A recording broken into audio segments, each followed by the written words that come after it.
Hello, I'm Nate the Effin' Great, and what did I just watch? Wait, no. Not this time around. Usually I have my theme song playing here, but with everything that happened this past 24 hours, there's only one theme song that deserves justice for this, so please hit the other theme music, please.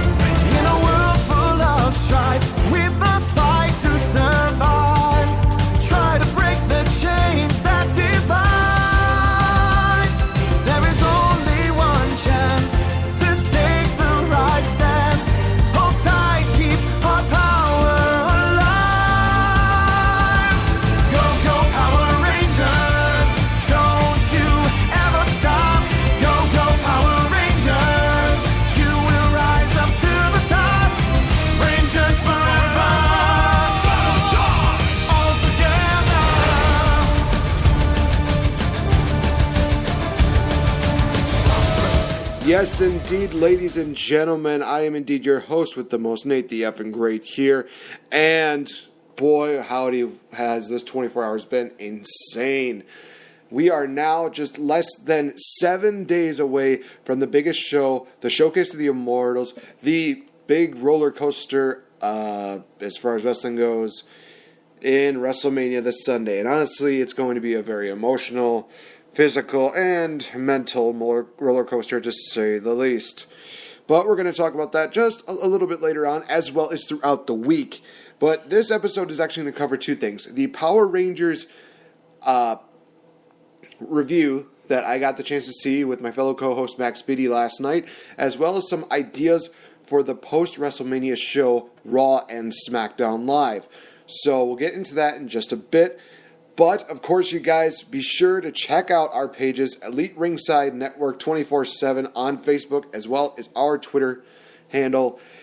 Give us some likes, show us some love, you guys. We definitely appreciate all the support that you give us. Of course, holy cow. So, let's just not waste any time. Let's just get right into the Power Rangers review. This was the reboot for what was for the original series, and there has been a lot of talk about this. Now, I want to tell you guys this, that when myself and Max came to the theater, one of the first telltale signs that maybe this was going to be a flop was that very few people were in the theater.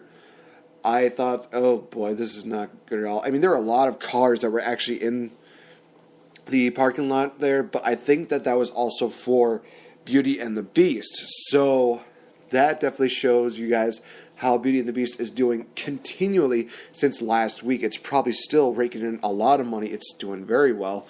Holy cow, I mean, it was a really good movie. If you haven't seen our review about it from last week, Wednesday, go check it out from Change the F Up.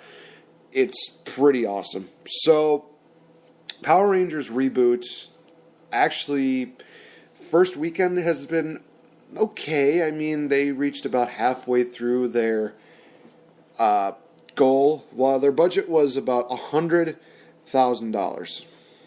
No, $100 million. Which, seems not bad, but it only made it like halfway through last time we checked it. But now I'm going to go check on the current state. I usually do it on Wikipedia because it seems like it's always updated to the most of its ability. So let's actually take a look right now. And, oh boy. So, yes, it's still at a budget of $100 million, and it only increased by a small margin at $59.2 million. Man, that is just... That is just a shame right there. It's gotten mixed reviews, and I can understand why, but let's actually kind of just break down what the story is. Of course, it is about 5 teenagers with 5 different pasts, 5 different backgrounds, and oddly enough, I think 5 different ethnicities, I guess you could say. I don't know if I would go that far, but it's just 5 totally different teenagers that have never really talked with each other. They never interacted. They're just kind of sort of know who they are. And basically, it just escalates from there. I mean, it's a slow build. A lot of people are expecting, like action and adventure just to go right into it. But the thing is that this was kind of one of the more slow building movies that I have ever seen, really, especially when it comes to a Power Rangers movie. I mean, holy cow. You would think right off the bat they would already get into the action. No, they started off with just telling about what happened with how the Rangers were first here, back like millions of years ago. And then it transports us to present time, where we get to see the 5 kids. And slowly but surely, you kind of also see the different backgrounds that they have. Jason being a major quarterback player, but he screwed his life up and unfortunately threw that all in the toilet. Kimberly made one mistake, and she was basically almost like an outcast. Billy is a kid who deals with autism, but it also is one of those things where he does amazing. He's really smart. Just didn't realize how that was going to go down. Zach is just kind of one of those down-to-earth kind of guys, but also cares about his mother. It doesn't seem like he ever has any other family members. And Trini is just the new girl who has a very interesting past that I'll get into in just a little bit. So all of them happen upon this rock formation, which holds the power coins, and with these power coins, they got superpowers as well. Little did they know that while they were getting power, the villain, Rita Repulsa, played by Elizabeth Banks, which I want to talk about in just a bit, starts gaining her power back. They eventually meet up with Zordon as well as Alpha, and they learn that they are chosen to be the Power Rangers. And they do these training exercises, and they're trying to morph, but they can't. It's very, very slow building. But it's one of those things where they slowly start making it out to be that the reason why they can't morph together is because they're not one in the same unit. Meaning that they need to care for each other. They need to be there for each other. Just really showing commitment to each other. They can say that they are committed to each other, but you have to really mean it. And that really just kind of builds up from whether it be, a campfire scene or when Rita first captures them to almost losing Billy. This movie does just a very good job of just layering a lot of these characters and making them into something that we're not used to seeing. Like I said, Billy's dealing with autism, so he's kind of the brainiac of the group. Everybody else has their own problems. Like I said, with Jason, Kimberly, Zach, they have their own personal problems that are going on. With Trini, she's always moving around, and she's also basically on this high pedestal by her folks, by her parents, who's saying, this is what we want you to be. And she's really not one of those people that wants to be labeled. She wants to be one of those people that lives her own life, go down her own path, which I thought was really cool. This All Out just really made this feel like really legitimate, really good, and the human emotions were just great. Going into, again, the final battle, they finally find a way to morph, and everything just starts, piling together. And of course, it's like in the last 20 minutes of the movie, but at the same time, it's the story and the origins that really kind of got me and really piqued my interest. All the actors and actresses that played, these characters did an amazing job. They really showed just great athleticism, great, way of showing how just how much it means to be a Ranger, and these kids were definitely very committed. This was a very well done movie, and I will say that one of the main concerns that I had with this movie was the fact that Elizabeth Banks was going to play the role of Rita Repulsa, because a lot of people know Elizabeth Banks is a little more of a comedy favored, good wholesome girl kind of deal, so it's just kind of like, this is kind of an interesting choice for them to pick, somebody like Elizabeth Banks to put in a villain spot. But she excelled, and she did an amazing job as Rita. I think one of the first few things that my co-host Max said was that Rita was definitely more intimidating and more menacing than the original Rita from the original series, and I definitely agreed with that.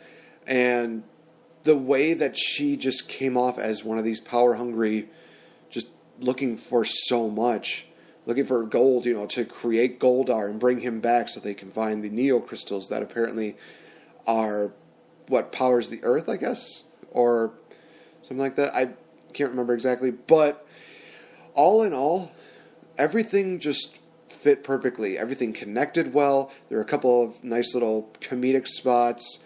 Somehow people are outraged at the fact that, somehow a Krispy Kreme donuts made a reference in this, and there's like a product placement and blah, blah, blah. It's fine. It's not one of those things where it just was like the main focal point.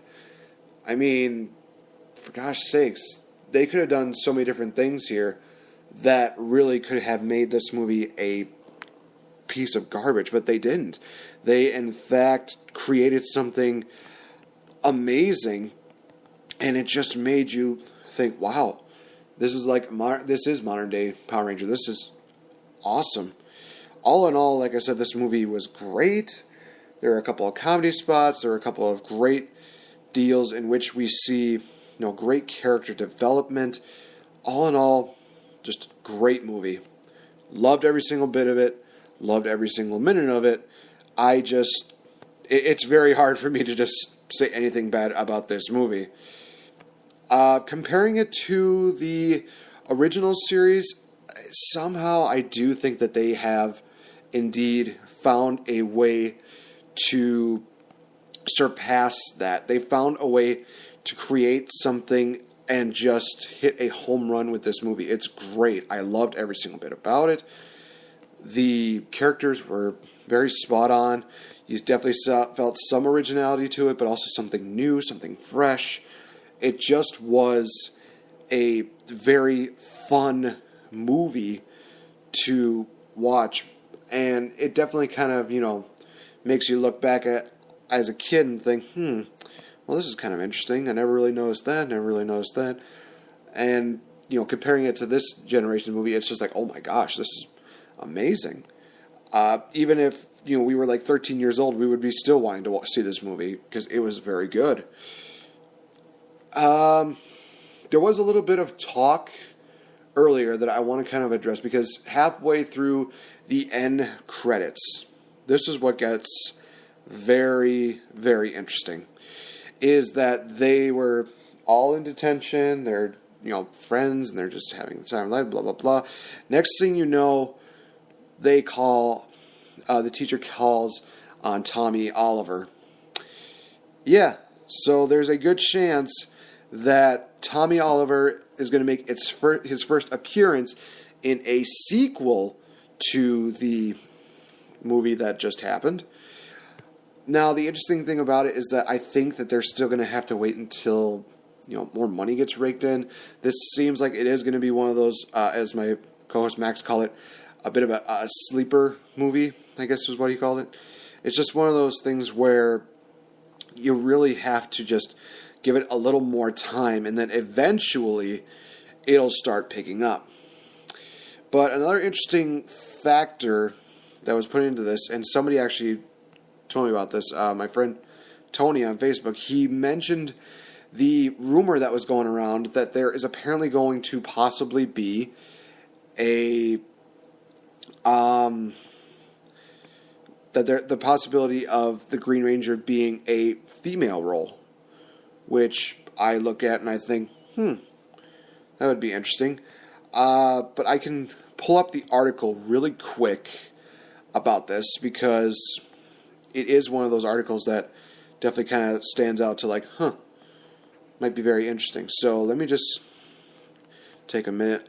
Honestly, like I said, there's really not that many spots where it's just like, oh man, this movie was terrible, or this movie was just, flat out blah, blah, blah, blah. But a lot of interesting deals going into this.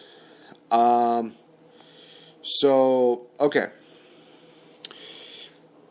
So here's basically what the article was saying. The big screen Power Rangers team may soon reflect an even wider array of teen experiences.